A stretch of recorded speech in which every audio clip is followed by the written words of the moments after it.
Chinese President Xi Jinping's recent tour of Southeast Asia arrives at a precarious moment for global trade, diplomacy, and regional power dynamics.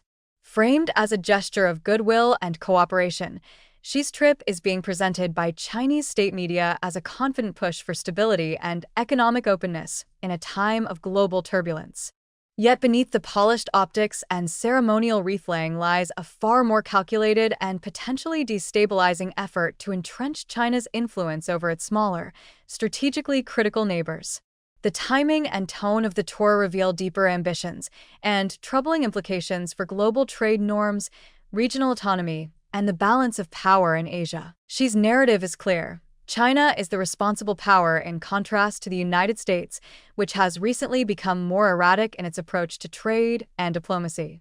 His stops in Vietnam, Malaysia, and Cambodia, nations that have each suffered whiplash from the fallout of renewed U.S. tariffs under Donald Trump, appear coordinated to maximize China's geopolitical leverage while exploiting America's self-inflicted wounds. Promises of deeper trade ties, infrastructure support, and expanded access to Chinese markets are being dangled before governments that are weary of Washington's unpredictability and searching for alternatives. But behind these pledges is a familiar pattern of opaque deals, mounting economic dependency, and muted responses to China's most aggressive regional behaviors. In Hanoi, Xi's assertion that China and Vietnam offer stability and certainty in a chaotic world may sound appealing on the surface, especially in contrast to the bombastic isolationism emanating from Washington. But it is deeply misleading.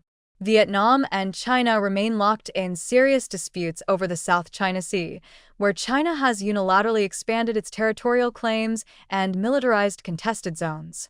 Beijing's naval buildup and repeated incursions into Vietnamese waters have inflamed tensions and sparked nationalist pushback within Vietnam. That these points of friction were glossed over entirely during Xi's visit speaks volumes about the imbalance in the relationship. Vietnam, like other ASEAN countries, is being forced to balance its economic reliance on China against its own sovereignty and security, an increasingly fragile balancing act. The memorandums of understanding signed between China and Vietnam, particularly on supply chain cooperation and a joint railway project, were announced with fanfare but offered scant details. Historically, such agreements have often been skewed in China's favor, locking developing countries into long-term dependencies through infrastructure projects with hidden costs and political strings attached. These projects, frequently tied to the Belt and Road Initiative, have been criticized for saddling host nations with unsustainable debt and for a lack of transparency.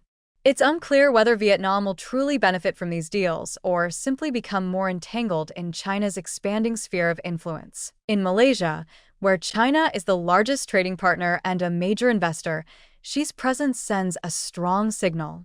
The $11.2 billion railway project and other belt and road infrastructure investments give China enormous leverage over domestic development and economic planning.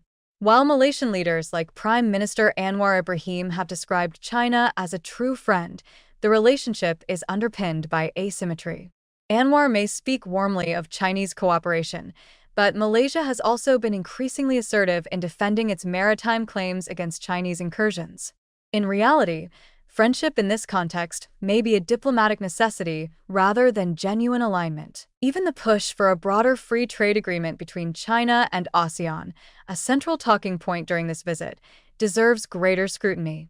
While ASEAN has long sought to deepen economic integration with China, the prospect of dropping tariffs across a wide array of sectors risks flooding local markets with subsidized Chinese goods and further eroding domestic industries. The long-term consequence could be a gradual hollowing out of local production and a shift in ASEAN economies toward even deeper trade dependency on Beijing. This kind of dependency may be tolerable in times of peace, but in periods of geopolitical tension, it becomes a vulnerability easily exploited. U.S. President Donald Trump's recent tariffs, which have sent shockwaves through global supply chains, have certainly created an opening for China to present itself as a more stable trade partner. But China's own record undercuts its credibility in this role. From intellectual property theft to state-subsidized overproduction and coercive economic practices, China has hardly been a champion of fair or rules-based trade. The idea that China is stepping in as a defender of globalization is not only ironic, it's dangerous. If countries disillusioned by Trump's volatility pivot too far toward China without safeguarding their autonomy, the region could shift from being a collection of independent economies to an economic sphere beholden to a single authoritarian power. Cambodia, the final stop on Xi's tour, is perhaps the clearest example of how Chinese influence can reshape a country. Over the past decade, China has poured billions into Cambodian infrastructure, tourism, and real estate. In return, Cambodia has become one of China's most reliable diplomatic allies in ASEAN, often blocking consensus positions that are critical of Beijing, particularly on the South China Sea. This erosion of unity within ASEAN benefits China, and Xi's visit is likely to reinforce Cambodia's role as a strategic partner willing to subordinate regional interests in exchange for economic benefits. There is also the broader regional danger of normalization. By portraying China as the adult in the room while the United States descends into protectionism and nationalist bluster, Beijing is cultivating an image that is gaining traction among developing economies. But this image is carefully curated and deeply misleading. China's political system is increasingly repressive at home, intolerant of dissent, and hostile to democratic values. Exporting this model through economic influence is not an abstract threat. It is already underway, as countries grow more hesitant to criticize Beijing for fear of losing access to trade or investment. Xi Jinping's Southeast Asia tour may appear on the surface as a gesture of goodwill and economic partnership.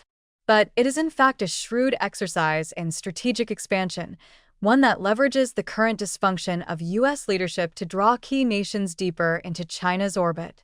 The price of this pivot will not be paid immediately.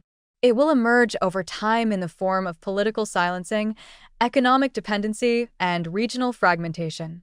For the countries involved, the allure of short-term stability may ultimately mask the long-term cost of submission to a far more controlling and less accountable superpower.